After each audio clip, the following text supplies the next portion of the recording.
مدینہ کے لوگوں کا حال بیان فرما رہے ہیں کہ لوگ جب درخت پر تازہ پھل دیکھتے، یعنی جب درخت پر پھل آتا اور لوگ یہ سمجھتے کہ اب کھانے کے قابل ہو گئے، تو لوگ سب سے پہلے اپنے درخت کا پھل رسول اللہ صلی اللہ علیہ وسلم کی خدمت میں پیش کرتے ہیں۔ جب رسول اللہ صلی اللہ علیہ وسلم کی خدمت میں وہ پھل پیش ہوتا تو آپ علیہ الصلوۃ والسلام ان لوگوں کو، مدینہ والوں کو اس طرح دعا دیتے کہ اللہم بارک لنا فی ثمارنا، یا اللہ ہمارے پھلوں میں برکت پیدا فرما، یعنی ان کو نقصان سے بچا، آندھی اور طوفان سے ان کو محفوظ فرما۔ پھر فرماتے کہ اللہم بارک لنا فی مدینتنا، یا اللہ ہمارے اس مدینہ شہر میں برکت عطا فرما، اور اس کی برکت آج بھی نظر آ رہی ہے۔ پھر اگلی دعا ہوتی ہے اللہم بارک لنا فی صاعنا وفی مدنا، یا اللہ ہمارے سا اور مد میں برکت پیدا فرما۔ سا اور مد یہ ناپنے کے ایک پیمانے ہوتے تھے، جس طرح آج ہم کلو یا لیٹر کے ذریعے کسی چیز کا وزن کرتے ہیں تو اس وقت سا اور مد کا استعمال ہوتا تھا۔ یعنی اس میں برکت کا مطلب یہ ہے کہ ہم جس چیز کا بھی اس طرح وزن کریں یا اللہ اس چیز میں برکت پیدا فرما۔ اور پھر آپ صلی اللہ علیہ وسلم یہ دعا فرماتے ہیں کہ اللہم ان ابراہیم عبدک و خلیلک و نبیک، کہ بے شک حضرت ابراہیم علیہ السلام آپ کے بندے بھی تھے، آپ کے خلیل بھی تھے اور آپ کے نبی بھی تھے۔ وَإِنِّي عَبْدُكَ وَنَبِيُّكَ، اور بے شک میں آپ کا بندہ بھی ہوں اور آپ کا نبی بھی ہوں۔ وَأَنَّهُ دَعَاكَ لِمَكَّةَ وَإِنِّي أَدْعُوكَ لِلْمَدِينَةِ، حضرت ابراہیم علیہ السلام نے مکہ کے لیے دعا کی تھی اور میں مدینہ کے لیے دعا کرتا ہوں۔ حضرت ابراہیم علیہ السلام کی مکہ کے لیے کیا دعا تھی وہ بھی میں عرض کر رہا ہوں، بِمِثْلِ مَا دَعَاكَ بِهِ لِمَكَّةَ، یعنی میں حضرت ابراہیم علیہ السلام سے بھی مدینہ کے لیے دگنا دعا کرتا ہوں۔ جو چیزیں حضرت ابراہیم علیہ السلام نے مکہ کے لیے مانگی تھی میں اس سے دگنا کا سوال مدینہ کے لیے کرتا ہوں۔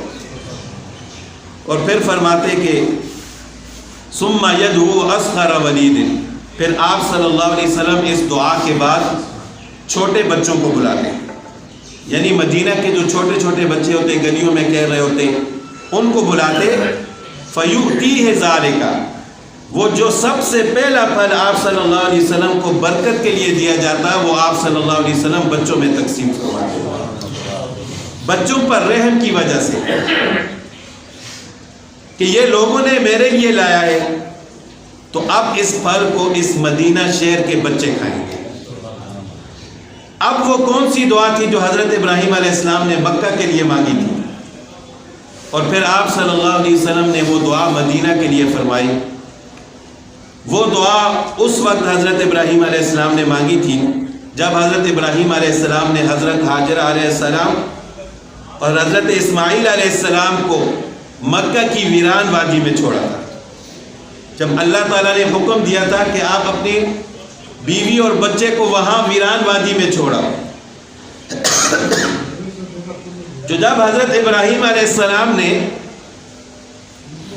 اپنی بیوی اور بچے کو، حضرت حاجرہ علیہ السلام کو اور حضرت اسماعیل علیہ السلام کو مکہ کی ویران وادی میں چھوڑا تو اس وقت اللہ تعالیٰ سے دعا فرمائی تھی۔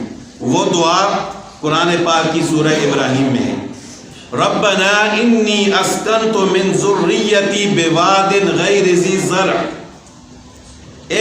ہمارے رب میں نے اپنی اولاد کو یعنی اپنی بیوی اور بچے کو ایسی وادی میں چھوڑا ہے کہ جو زرخیز نہیں ہے، یعنی یہاں پر پھلدار درخت اور فصلوں کا ہونا تو دور کی بات ہے، کوئی سبزہ بھی نظر نہیں آ رہا،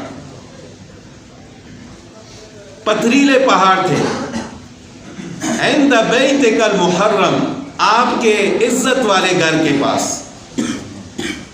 اس کا مطلب یہ ہے کہ خانہ کعبہ کی بنیادیں اس وقت پہلے سے موجود تھیں، ابراہیم علیہ السلام نے انہی بنیادوں کو بلند فرمایا تھا۔ وہ بنیادیں سب سے پہلے تو فرشتوں نے رکھی تھیں، پھر اس کے بعد حضرت آدم علیہ السلام نے بھی رکھی تھی. تو بہرحال حضرت ابراہیم علیہ السلام نے دعا فرمائی کہ آپ کے عزت والے گھر کے پاس لیکن جگہ ایسی ہے کہ وہاں پر کوئی کھانے کی چیز نہیں ہے, کوئی سبزہ نہیں ہے, زرخیز زمین نہیں ہے, ایسی جگہ پر میں اپنی اولاد کو چھوڑا. لِيُقِيمُوا الصَّلَاةَ, اللہ کا حکم تھا اس جگہ کو آباد کرنے کا. تو ابراہیم علیہ السلام نے فرمایا کہ میں بھی ان کو اس چیز وجہ سے چھوڑ رہا ہوں تاکہ یہ نماز قائم کریں, تیرے گھر کو آباد فرمائے. فَاجْعَلْ أَفْئِدَةً مِّنَ النَّاسِ تَهْوِي إِلَيْهِمْ, یہ دعا آج بھی قبول ہوتی ہوئی نظر آ رہی ہے, لوگ اپنی آنکھوں سے دیکھ رہے ہیں. فَاجْعَلْ أَفْئِدَةً مِّنَ النَّاسِ تَهْوِي إِلَيْهِمْ, یا اللہ لوگوں کے دلوں کو ان کی طرف مائل فرما. آج دنیا کے کونے کونے سے لوگوں کے دل اس طرف مائل ہیں یا نہیں؟ تڑپ رہے ہیں لوگ, جو نہیں گیا وہ بھی تڑپ رہا ہے, جو ایک دفعہ چلا گیا وہ اس کا جی چاہتا ہے کہ بار بار جاؤ. اور پوری دنیا کے پھل اس وقت مکہ میں آ رہے ہیں. حضرت ابراہیم علیہ السلام نے جب دعا فرمائی تھی تو یہ مکہ اور ارد گرد کا علاقہ تو اسی طرح پتھریلا تھا, کچھ بھی نہیں تھا. یہ جو طائف کا مقام ہے اس وقت, یہ سعودی عربیہ کا علاقہ ہے ہی نہیں, یہ اس جگہ تھا ہی نہیں, یہ شام کا علاقہ ہے. اور شام کی زمین آج بھی زرخیز ہے. جب ابراہیم علیہ السلام نے دعا فرمائی تھی تو اللہ تعالیٰ نے فرشتوں کو حکم دیا کہ اس جگہ کو یعنی اس ٹکڑے کو جو طائف ہے اس کو شام سے اٹھا کر یہاں پر مکہ کے قریب لے آؤ. تو اس وقت یہ طائف کا علاقہ وہاں سے اٹھا کر فرشتوں نے یہاں لایا. پھر اس جگہ نے یعنی طائف کا جتنا بھی رقبہ ہے اس نے خانہ کعبہ کا طواف کیا اور پھر اس جگہ پر اس کو رکھا گیا. تو آج بھی طائف کے اندر پھل بھی ہیں, زرخیزی بھی ہے, اور جب پھل آتا ہے تو مکہ والے پہلے کھاتے ہیں, طائف والے بعد میں کھاتے ہیں. یعنی اللہ تعالیٰ حضرت ابراہیم علیہ السلام کی برکت سے مکہ والوں کو پہلے کھلاتے ہیں. تو یہ حضرت ابراہیم علیہ السلام کی دعا تھی, وَارْزُقْهُم مِّنَ الثَّمَرَاتِ, اور ان کو پھلوں کا رزق عطا فرما لعلہم تشکرون, تاکہ یہ شکر ادا کریں.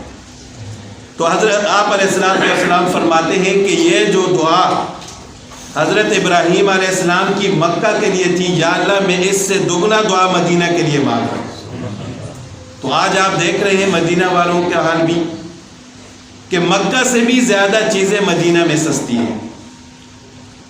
یہ ہمارا اپنا بھی تجربہ ہے کہ لوگ جب وہاں جاتے ہیں اور کھجوریں لے کر آنا چاہتے ہیں تو لوگ کہتے ہیں مکہ سے نہیں بلکہ مدینہ سے خریدو, وہاں سے آپ کو سستی ملے گی. تو آپ علیہ الصلوۃ والسلام کی دعا مدینہ والوں کے لیے بھی قبول ہوئی, اور اللہ تعالیٰ نے جو سخاوت مدینہ والوں کو عطا فرمائی ہے شاید دنیا میں کسی کو نہ عطا فرمائی. آج بھی رمضان کے مہینے میں چھوٹے چھوٹے بچے دوڑ کر آتے ہیں عمرہ والوں کے لیے, جو لوگ گئے ہوتے ہیں زیارتوں کے لیے, کہ آؤ ہمارے دسترخوان پر افطاری کرو. یہ رسول اللہ صلی اللہ علیہ وسلم کی دعا کی برکت ہے. تو آپ علیہ الصلوۃ والسلام کے لیے جو سب سے پہلا پھل لایا جاتا تھا تو آپ علیہ الصلوۃ والسلام پھر ان لوگوں کے لیے دعا فرماتے, اور جو پھل ہوتا وہ چھوٹے بچوں پر رحم کی وجہ سے آپ صلی اللہ علیہ وسلم ان میں تقسیم فرماتے تھے. اللہ تعالی ہمیں رسول اللہ صلی اللہ علیہ وسلم کی سنتوں پر عمل کرنے کی توفیق عطا فرمائے. وآخر دعوانا الحمدللہ.